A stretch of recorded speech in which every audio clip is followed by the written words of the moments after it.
जय गुरुजी, शुक्राना गुरुजी। सारी संगत को जय गुरुजी। संगत जी, हमें गुरुजी को कभी नहीं आजमाना चाहिए, क्योंकि गुरुजी हमारा टेस्ट लेते हैं। हमें गुरुजी का टेस्ट नहीं लेना है। इसलिए गलती से भी हमें गुरुजी को ऐसे शब्द नहीं बोलने चाहिए जिससे गुरुजी को बुरा लग जाए। हमें गुरुजी से सच्चे मन से अरदास करनी चाहिए ताकि गुरुजी हमारी अरदास को पूरा कर दे। इसी पर एक आंटी जी का सत्संग सुनाती हूँ, जिसमें उन्होंने बहुत अच्छे से बताया कि गुरुजी ने उनकी अरदास को कैसे पूरा किया। तो चलिए आंटी जी का सत्संग सुनाती हूँ। ये सत्संग पूरा जरूर सुनिएगा, आपको बहुत अच्छा आंसर मिलेगा। संगत जी, मैं गुरुजी की बेटी जम्मू से। ये मेरा पहला सत्संग है, क्योंकि पहले मुझे शुक्राना का सही मतलब नहीं पता था। फिर मैंने आंटी जी के सत्संग सुने और फिर वहाँ से मुझे पता लगा कि शुक्राना का असली मतलब क्या है। अपना सत्संग शेयर करना ही हमारे साथ क्या क्या मिरेकल हुए हैं, उसको शुक्राना सत्संग कहते हैं।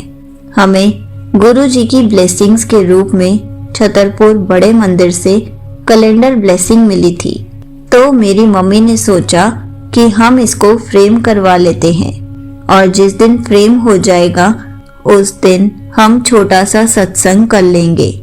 हमारी जॉइंट फैमिली है, तो फिर घर के सभी लेडीज, मेरी नानी, मामी और बुआ को ही हमने बुलाया, क्योंकि हमारे घर में कम जगह है। अंदर सत्संग हो रहा था, तो फिर जब आरती करने लगे तो दूसरे कमरे में आकर मैंने आंटी को कहा कि हमारे घर में क्यों नहीं होती शहद वर्षा या कोड़ी वर्षा। उन्होंने कहा कि आप दिल से मानो, बिल्कुल हो जाएगी। मुझे मेरे मन में ऐसे लग रहा था कि मेरे घर वाले ऐसे ही इतना मानते हैं। हमने तो इतने सत्संग करवाए, हमारे घर तो कभी शहद वर्षा हुई ही नहीं। फिर मैं बाहर पाँव धोने गई। मैंने देखा हमारे गेट के साथ पिलर से कुछ आ रहा है। मैंने ज्यादा ध्यान नहीं दिया और जल्दी से अंदर से आंटी को बुलाया और कहा कि देखना ये क्या है। उन्होंने टेस्ट करके देखा तो शहद जैसा था। फिर अंदर से उन्होंने एक दो जनों को और बुलाया, उन्होंने भी यही कहा कि ये शहद है। फिर मेरे मन में ख्याल आया कि गुरुजी, आपने तो आज ही सच में मेरे दिल की बात मान ली। फिर हमारे घर पर जितनी भी संगत थी, हमने सबको दिखाया और थोड़ा थोड़ा चखाया। सब बहुत खुश थे। मोहल्ले से सभी लोग देखने आने लगे। फिर हम सब अपने स्वरूप को बार बार देखे, तब कुछ नहीं था। फिर सब बातें करने लगे कि गुरुजी ने हमारे सारे परिवार को ब्लेस कर दिया।